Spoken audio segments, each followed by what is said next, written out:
Hej, jeg hedder Simone, og jeg går i 4. klasse på Freniskolen. Jeg vil ind og se min skole. Skolen har 5 aldersintegrerede skolegrupper fra børnehaveklassen til 7. klasse.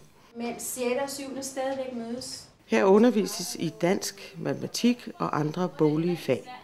Her er vi på besøg hos Krødrene. Vi laver selv vores skemaer, så vi er selv med til at bestemme, hvad vi skal lave i løbet af ugen. Jeg er også passer for Olga. Når de nye børnehaveklasser kommer, får de hver en passer. En passer er en, der hjælper dem med reglerne på skolen og skriver skema for dem. Trøster dem, hvis de har faldet og slået sig.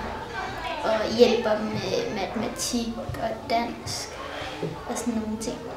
Her på skolen har vi også værksteder hver eftermiddag. Det her er mosaik. Der er også bage, træ og formning og en masse andre. Hej, jeg hedder Rasmus, og jeg går i 8. Og i overbygning, der har vi lidt på samme måde i værkstedet. Det hedder bare linjefag i stedet for. Og så det har vi så en gang om.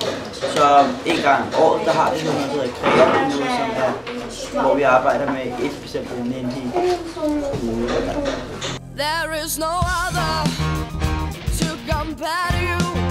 You got me blind and giving all that I have in you. You show me feelings.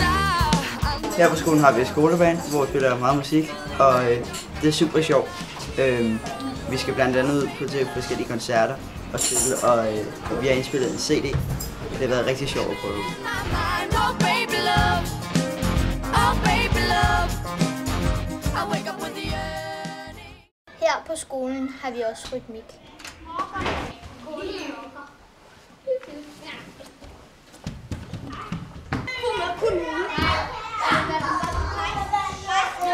Her i overbygningen arbejder vi meget med emner og projekter, og det gør vi meget selvstændigt. Det vil sige, at vi selv bestemmer, hvilke emner vi arbejder med.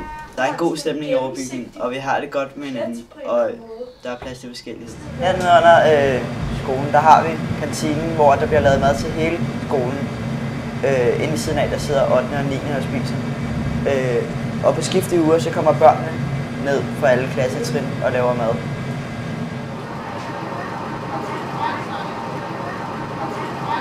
Jeg hedder Mette og er forældre til 2 børn her på Freniskolen. Jeg er rigtig glad for at have mine børn her, fordi jeg oplever, at de bliver meget bredt stimuleret, både bogligt og kreativt og socialt. Jeg oplever, at der er rigtig god plads til det enkelte barn, og at lærerne har et meget personligt forhold til børnene. Som forældre giver det en god tryghed, at de mindre børn har en ældre passer i gruppen.